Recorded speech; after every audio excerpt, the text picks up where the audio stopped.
ماشاء اللہ لا حول ولا قوة الا باللہ العلی العظیم۔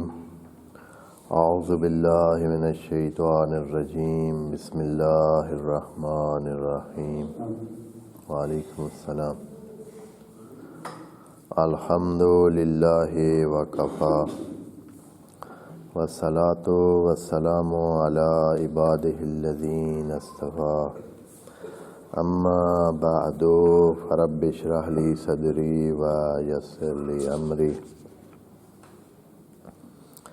واحلل عقدۃ من لسانی یفقہوا قولی وقل رب ادخلنی مدخل صدق واخرجنی مخرج صدق واجعل لی من لدنک سلطانا نصیرا۔ بسم اللہ وباللہ وتوکلت علی اللہ۔ قال اللہ تبارک و تعالی فی سورۃ البقرہ، آیت نمبر 234۔ اعوذ باللہ من الشیطان الرجیم، بسم اللہ الرحمن الرحیم۔ والذین یتوفون منکم ویذرون ازواجا یتربصن بانفسہن اربعۃ اشہر وعشرہ فاذا بلغن اجلہن فلا جناح علیکم فیما فعلن فی انفسہن بالمعروف واللہ بما تعملون خبیر۔ صدق اللہ العظیم۔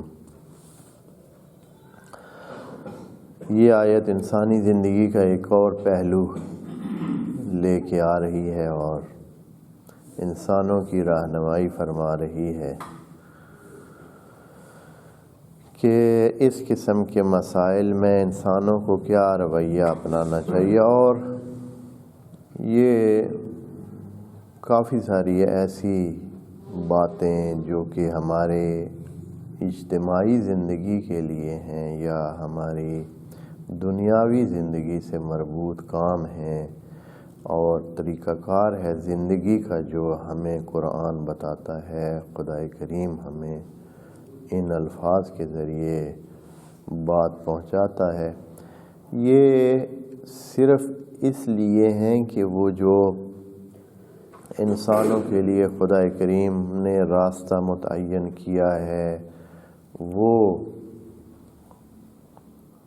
اس انتہا کو پہنچنے والا راستہ جو مطلوب انتہا ہے، یعنی جو مقصد ہے، جو اچھی انتہا ہے جس کی طرف سب جانا چاہتے ہیں اور جا رہے ہیں، تو اس طرف جانے میں انسان کے لیے رکاوٹیں پیدا نہ ہوں، یہ زندگی کے امور ہی اس کو ادھر مصروف نہ کر دیں اور انسان انہی مسائل میں الجھا رہے۔ ایک انسان بھی نہیں، ہو سکتے 10 انسان ایک مسئلے کی وجہ سے 10 12 14 انسان، بلکہ ہو سکتا ہے پورا قبیلہ متاثر ہو۔ تو خدائے کریم ان امور کی آسانی کے لیے اور یہ کہ ان چیزوں کو ٹھیک سے انجام دے گا کوئی، تو اس کی جو وہ آگے کے لیے تیاری کے مراحل ہیں اس میں کم سے کم رکاوٹیں بنیں گی۔ یقیناً جو بندہ ان دنیاوی مسائل اور ان چھوٹے موٹے جھگڑے اور مسئلے اور آپس کے جو سلسلے ہوتے ہیں انسانوں کے، انہی میں ہی الجھا رہے اور انہی کو حل کرتا رہے اور انہی کے ہی در پہ رہے، تو یقیناً وہ اس اصلی مقصد کے لیے کچھ بھی نہیں کر سکے گا اور وہ اپنی ساری زندگی یہاں انہی مسائل کو سلجھاتے ہوئے بتا دے گا اور آخرت میں خالی ہاتھ پہنچے گا اور دوسری زندگی کی تیاری بالکل نہیں کر سکے گا، اور جس کی تیاری نہ ہو اگلے مرحلے کے لیے تو اس کے ساتھ کیا ہوتا ہے وہ ہم سب جانتے ہیں کہ دنیاوی زندگی ہمارے لیے اس بارے میں مثال ہے جو بندہ کسی کام کے لیے تیار ہو کے جاتا ہے، اس کی ٹریننگ کر کے جاتا ہے، اس کے لیے ابزار لے کے جاتا ہے، وہ کس طرح اپنا کام کرتا ہے یا اپنا اس اگلی جگہ سے استفادہ کرتا ہے، اور اس کے متقابل وہ بندہ جو تیاری کر کے نہیں جاتا، جس نے اس حوالے سے کچھ بھی نہیں کیا ہوا۔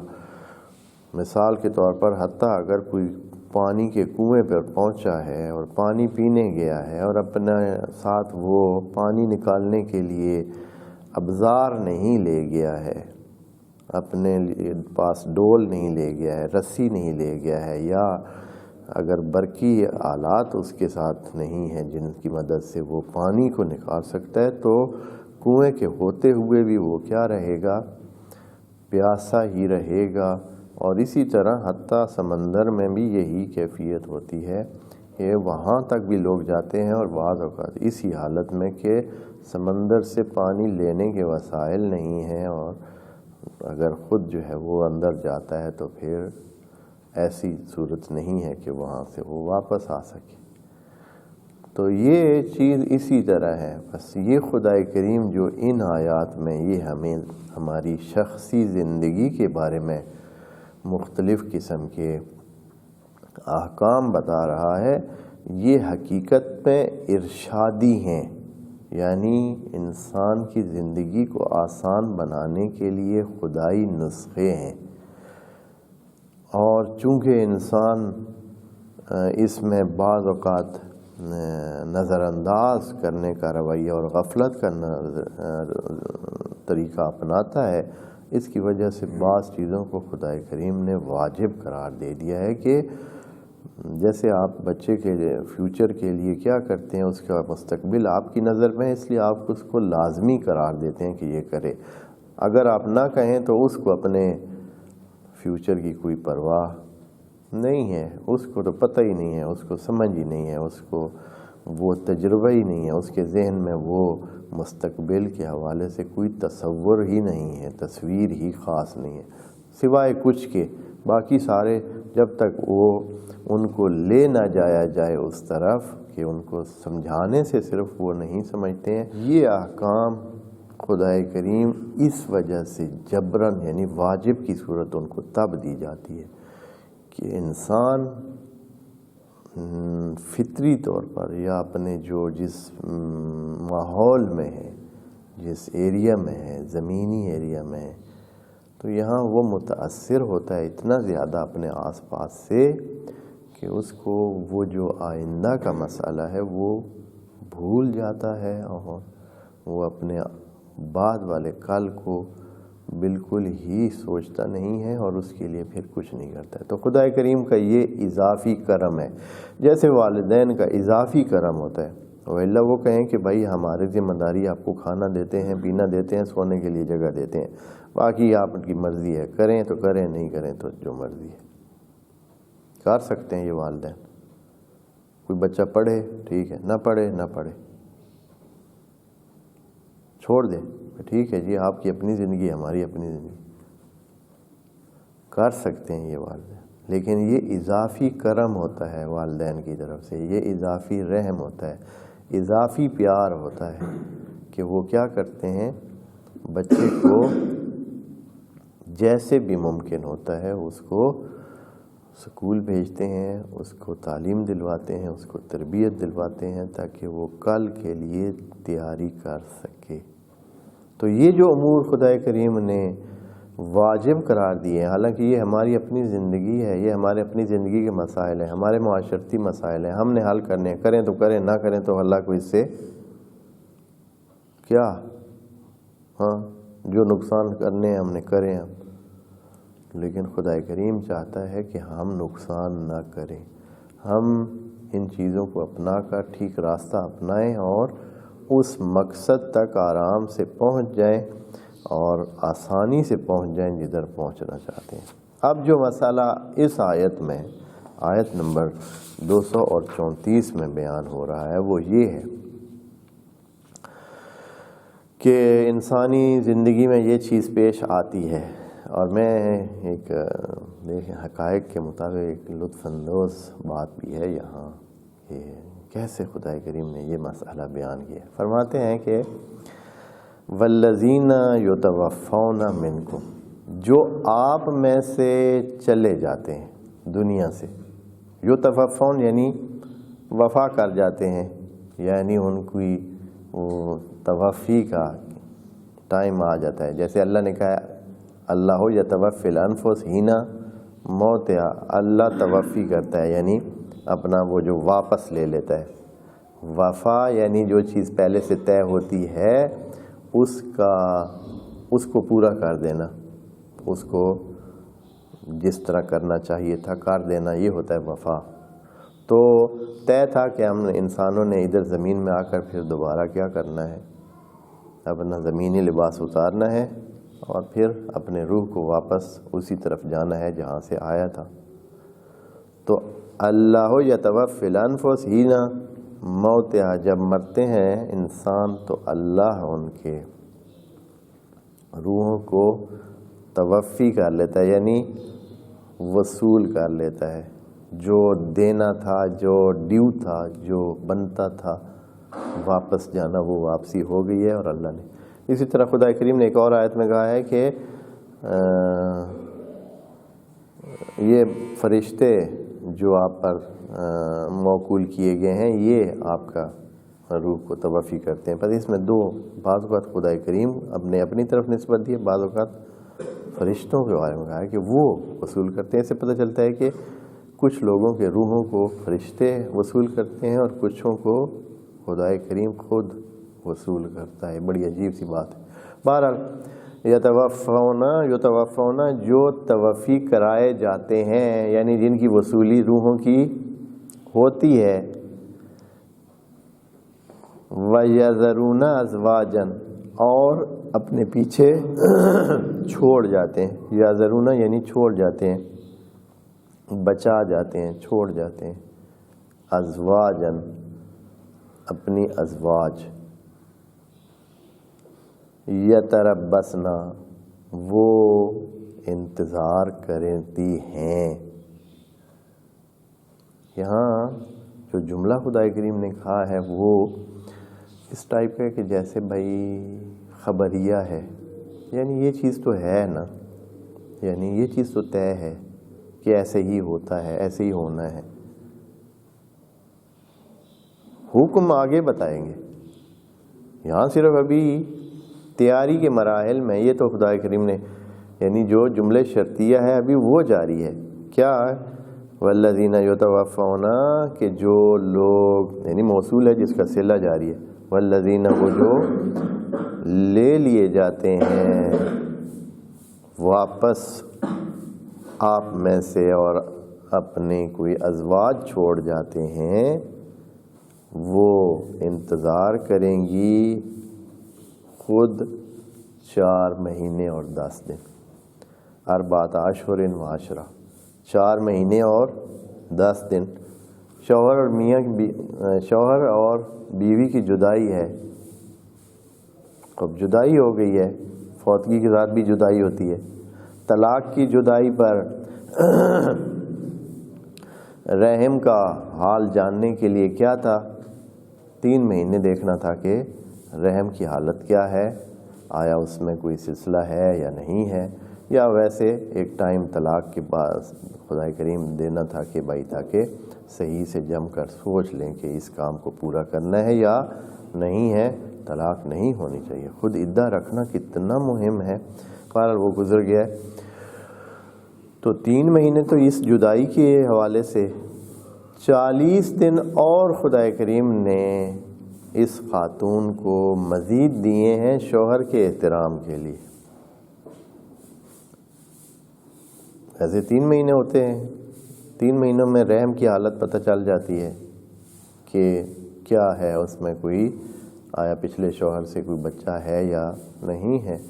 اب 40 دن مزید فوتگی کی صورت میں 40 دن مزید بھی دیے جائیں گے تاکہ کیا ہوں، تاکہ شوہر کے حوالے سے بھی احترام پورا ہو جائے. ایسے نہ ہو کہ بھائی شوہر تو مرا نہ مرا ایک ہی جیسا شمار کیا ہے اس نے، بس اپنی جیسے ہی حالت کلیئر ہوتی گئی ہے 3 مہینے میں اس نے شادی کر لی ہے۔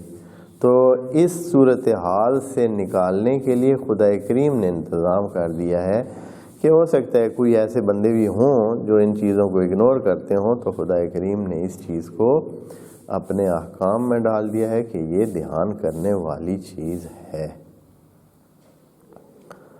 ایک چیز جو میں نے آپ کو پہلے کہا کہ یہاں قابل توجہ ہے، قرآن میں یہ تو بیان ہوا ہے کہ جو شوہر فوت ہو جائیں اور بیویاں رہ جائیں تو ان کے بارے میں کیا کیا جائے گا، اور ان کے کچھ آداب بیان ہوئے ہیں، لیکن دوسری طرف سے تو کچھ بھی نہیں بیان کیا اللہ نے کہ اگر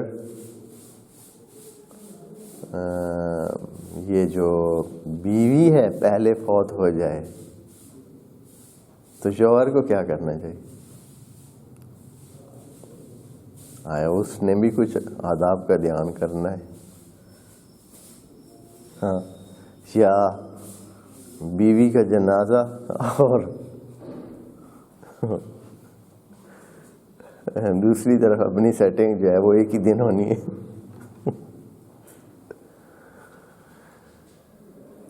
البتہ یہ تو مذاق میں بات آ گئی تو میں نے اس طرح کر دی، لیکن میں جو کہنا چاہ رہا تھا وہ یہ تھی کہ دیکھیں نا، قرآن کے احکام غالب موضوعات پر ہوتے ہیں، غالب موضوعات پر، یعنی جو چیز بہت زیادہ پیش آتی ہے تو اکثر اس کو بیان کیا جاتا ہے، نہیں تو باقی احکام شوہروں کے جو ہے وہ ضمن میں چھوٹے موٹے مسائل جو ہوتے ہیں، وہ مثلا ارث کا مسئلہ، دوسرے تیسرے مسئلے جو پیش آتے ہیں وہ بیان ہوئے ہیں، لیکن یہ اس طرح کہ جو بیوی، جس بیوی کا شوہر فوت ہو جائے تو اس بیوی نے کیا کرنا ہے، اور یہ غالب یہ صورتحال ہے، غالب صورتحال یہ ہے، اور یہ قرآن کی دیکھیں نا ان باریکیوں میں سے توجہ ہی نہیں ہوگی ممکن ہے کسی کی باریک، کہ غالب یہ ہوتا ہے کہ شوہر ہی پہلے کیا ہوتے ہیں، فوت ہوتے ہیں۔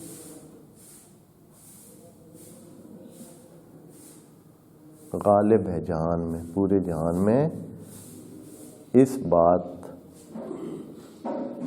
میں کنفرم بات ہے۔ آپ اپنے گاؤں میں، اپنے شہر میں، اپنے آس پاس میں ایک سروے کریں ذہن طور پر، تاکہ آپ دیکھیں کہ کیا ہے، کیسی صورتحال ہے۔ بیویاں رہ جاتی ہیں اور شوہر کیا ہو جاتے ہیں، فوت ہو جاتے ہیں۔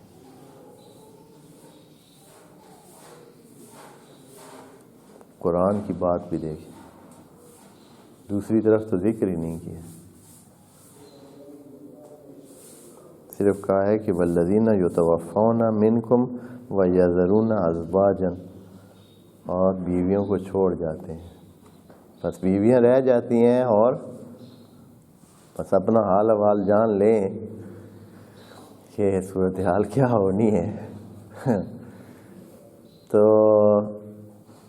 اسی وجہ سے دوستو ایک اور قابل توجہ بات، جہان میں جو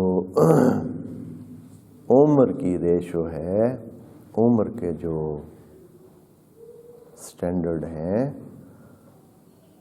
ہر ملک کا مختلف ہے، یعنی کہیں مرد جو ہے وہ 70 سال جیتے ہیں، کہیں 80 سال جیتے ہیں، کہیں 90 سال جیتے ہیں، کہیں 100 سال تک بھی بعض ملکوں میں ان کی عمر کی حد 100 سال ہے، 100 سال تک بھی جیتے ہیں، یعنی عام چیز ہے وہاں کی۔ تو جہاں جہاں جو بھی وہ ہے نا سٹینڈرڈ، یا جو بھی ایک سلسلہ ہے عمومی، عورتیں 10 سال اس سے زیادہ ان کی عمر ہے۔ مثال کے طور پر جاپان میں 100 سال ہے، 100 سال تک مرد جیتے ہیں، تو پھر عورتوں نے کتنا جینا ہے، 110 سال۔ یہ ساری کتاب یعنی جو آپ کو اسٹیٹسٹک کی بکس ہیں جس میں فگر لکھے ہوتے ہیں ملکوں کے بارے میں، اس میں آپ بالکل واضح دیکھ لیں لکھا ہو عورتوں کے لیے 10 سال زیادہ لکھے.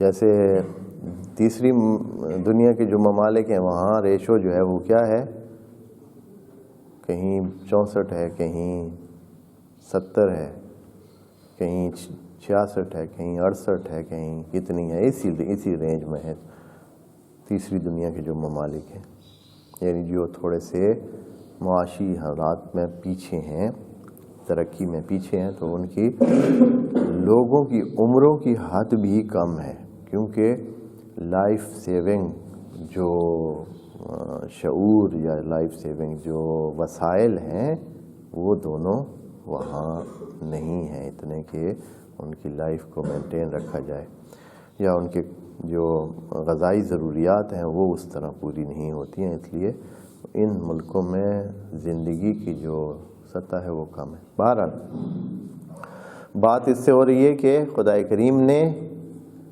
یہاں ایک طرف بتایا ہے اور مسئلہ دوسری طرف ذکر ہی نہیں کیا ہے. والذین یتوفون منکم، اور وہ جو توفی کر جاتے ہیں آپ میں سے، ویذرون ازواجا، اور چھوڑتے ہیں ازواجن، اور وہ ازواج اس طرح کرتی ہیں، کیا کرتی ہیں، یتربصن بانفسہن 4 اشہر وعشرہ، اور وہ 4 مہینے اور 10 دن اپنے آپ کو روکتی ہیں. یہاں ہو سکتا ہے کہ یہ جواب بھی ہو والذین کا، جو اس طرح کرتی ہیں تو ان کا وہ تربص کریں، لیکن آپ اس کو اسی جملے کا یعنی اس کی صفت بھی بنا سکتے ہیں، ازواجن، ایسی ازواج، یا تربصنا، کہ جن کی صفت یہ ہے کہ وہ تربص کرتی ہیں، چونکہ جملہ خبریہ لگا ہوا ہے. یہاں نہیں کہا ہے کہ فلیتربصنا ان کو تربص کرنا چاہیے، یہ تو نہیں کہا ہے کہ وہ تربص کرتی ہیں، صفت کی صورت میں بیان کیا. تو اس کا مطلب یہ ہے کہ یہ چیز طے شدہ ہے، یعنی اس میں تو خدا کریم دوسری بات کہہ ہی نہیں رہا ہے، یہ طے شدہ ہے کہ 4 مہینے اور 10 دن ان خواتین نے صبر کرنا ہے. اب جو صبر کر لیا ہے تو حکم خدا یہ ہے، حکم خدا یہاں سے شروع ہوتا ہے. فَإِذَا بَلَغْنَا أَجَلَهُنَّ، پس اور دوسری صورت، دوسرا طریقہ جملے کا یہ بھی ہے، وہ بھی بتا دوں تاکہ آپ اس میں نہ کنفیوز نہ ہو جائیں. وَالَّذِينَ يُتَوَفَّوْنَ مِنْكُمْ وَيَذَرُونَ أَزْوَاجًا، اگر اس کو بنائیں کیا جی، شرطیہ بنائیں کہ بھائی وہ خواتین جو اس طرح کریں گی تو اس کا جواب یہاں سے شروع ہوگا، یتربصن، کہ وہ کیا کریں گی، صبر کریں گی. بس یہاں یتربصن کو انشاء کے معنی میں لیں گے اور حکم خدا شمار کریں گے. یتربصن بانفسہن 4 اشہر وعشرہ، 4 مہینے اور 10 دن ان کے لیے ضروری ہے کہ وہ تربص کریں، رکی رہیں. خوب، فَإِذَا بَلَغْنَا أَجَلَهُنَّ، اب جو اجل کو پہنچ گئے، یعنی وہ تربص کا ٹائم کیا ہو گیا، ختم ہو گیا، 4 مہینے اور 10 دن گزر گئے، تو اب یہاں خدا کریم بات ہو رہی تھی خواتین کے بارے میں، ایک دم خدا کریم نے اس کا جو ہے بات کا رخ مردوں کی طرف پھیر دیا. فلا جناح علیکم،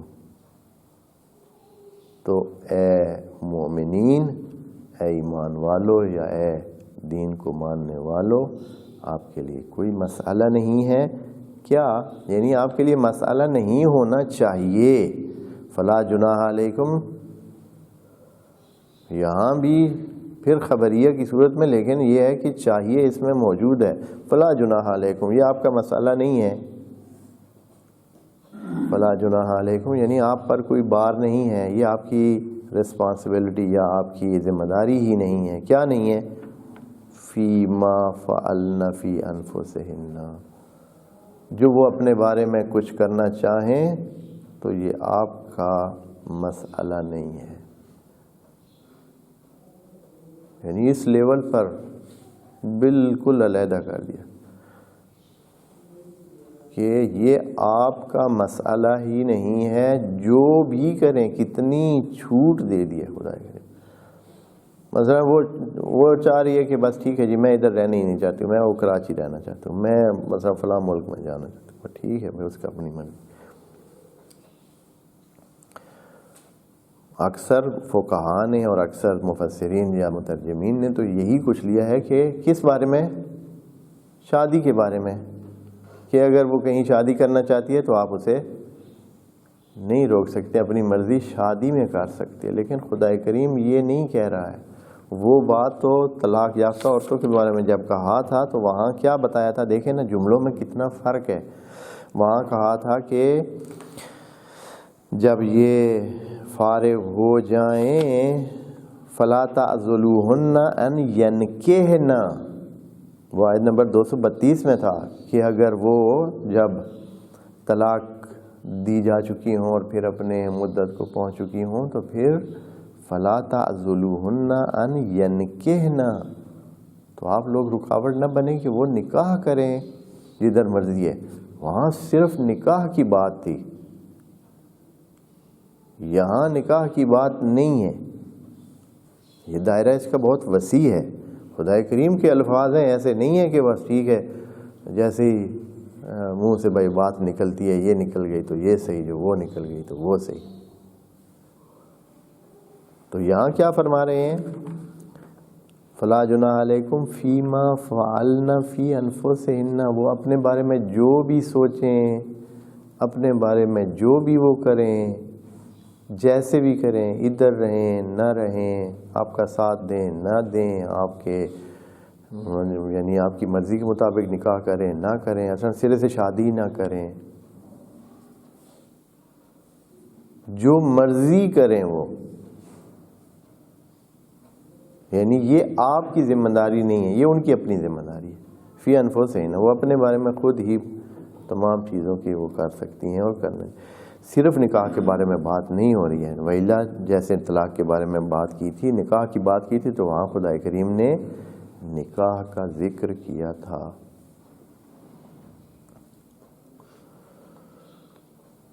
یہاں بالمعروف, البتہ بالمعروف کہہ کر خدا کریم دونوں کو سبق دینا چاہتا ہے کہ یہ آپ کا انداز جو اپنا رہے ہیں تو یہ بھی معروف ہونا چاہیے. یعنی یہ ہے کہ وہ جو مشاورت کا عمل ہے اس کو بھی آپ نے ترک نہیں کرنا ہے, وہ جو اس کی رہنمائی کا عمل ہے وہ بھی ترک نہیں کرنا. نہیں, یہ نہیں کہ اچھا ہاں بھائی تیرے شوہر فوت ہو گیا ہے, 4 مہینے اور 10 دن ہو گئے, اب جو تیری مرضی ہے جاؤ کرو, جیسے مرضی ہے کرو. نہیں, یہ نہیں اعلان. آپ نے بالمعروف یہ کام کرنا ہے. یعنی اگر مشاورت کا انداز جو اپنانا ہوتا ہے, جو رہنمائی ہوتی ہے, جو دوستانہ پن ہوتا ہے, جو اچھا برا آپ کو نظر آتا ہے, وہ اس کو بتانے میں حرج نہیں ہے, بلکہ بتانا چاہیے, بالمعروف ہونا چاہیے. اور دوسری طرف یہی بالمعروف عورت کے لیے بھی ہے کہ آپ یک دم جو ہے وہ اعلان نہ کر دیں کہ اچھا جی ہم تو پھر ادھر مثلا یہ کام شروع کریں گے, ہم کل سے یہاں گلی میں ریڑھی لگائیں گے. ہاں, یا مثلا یعنی اس طرح ایسا کام جو اس کے خاندان کے لیے ایک نامناسب ہو, اس کے لیول کے لیے, اس کے باقی لوگوں کے لیے کیا ہو, حد کے عزت کا باعث بنے, ان کی توہین کا باعث بنے, ایسے کام مثلا کرے, یا ایسا کوئی اور ایسا کام کرے جو ان کی توہین کا باعث بنے. تو اس طرح کا نہیں ہے. بالمعروف یعنی کریں, دونوں سائڈوں کے لیے بالمعروف لگا ہوا ہے کہ وہ کرے جو کچھ کرے وہ بھی بالمعروف ہو, مناسب ہو, شان کے مناسب ہو, عقل کے مناسب ہو, نقصان سے بچنے کے لیے ہو. اسی طرح وہ جو اس کی فیملی یا اس کے افراد ہیں آس پاس میں, وہ بھی ایسا انداز اپنائیں کہ جو مناسب ہو. ٹھیک ہے ذمہ دار وہ نہیں ہے, لیکن وہ جو اخلاقی ذمہ داریاں ہیں, جو معروف کی ذمہ داریاں ہیں, جو فرض کریں کہ آپ کچھ بھی نہیں کہتے, 4 لوگ کہیں گے کہ بھائی اللہ کے بندے آپ ساتھ ہیں، آپ کی بات بھی وہ سنتی ہے، مانتی ہے، آپ اس کے ساتھ سے بات کر سکتے ہیں، اس طرح سمجھا سکتے ہیں، آپ نے کیوں نہیں سمجھایا؟ تو یہ دونوں چیزیں ہیں، یعنی بالمعروف کہہ کر خدا کریم نے بالکل ایسے نہ انسانوں کو پابند کر دیا ہے، حالانکہ پابندی نہیں لگائی، لیکن کیا کر دیا ہے، ان کو اپنے عقل اور شعور کا پابند کر دیا ہے۔ معاشرتی جو انسانوں کے ڈھب ہیں، انسانوں کے بنے ہوئے اچھے سلسلے ہیں، ان کا کیا کر دیا ہے، پابند کر دیا ہے بالمعروف۔ یہاں جو اگلا جملہ ہے وہ بہت مہم ہے، اور وہ یہ ہے کہ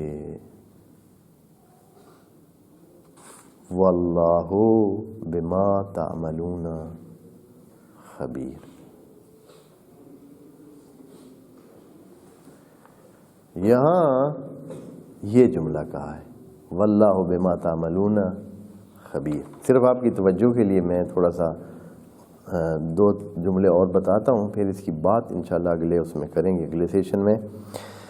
جبکہ آیت نمبر 233 میں، یہ آیت نمبر ہے 234، اس کے آخر میں ہے واللہ بما تعملون خبیر۔ 233 کے آخر میں ہے ان اللہ وَاعْلَمُوا ان اللہ بما تعملون بصیر۔ اور پیچھے تھوڑا سا چلے چلیں،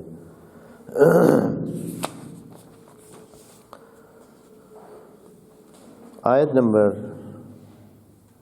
231، اس کے آخر میں ہے وَاعْلَمُوا ان اللہ بِكُلِّ شَيْءٍ علیم۔ تین مختلف جملے ہیں، ان اللہ بِكُلِّ شَيْءٍ علیم، ان اللہ بما تعملون بصیر، واللہ بما تعملون خبیر۔ تینوں جگہ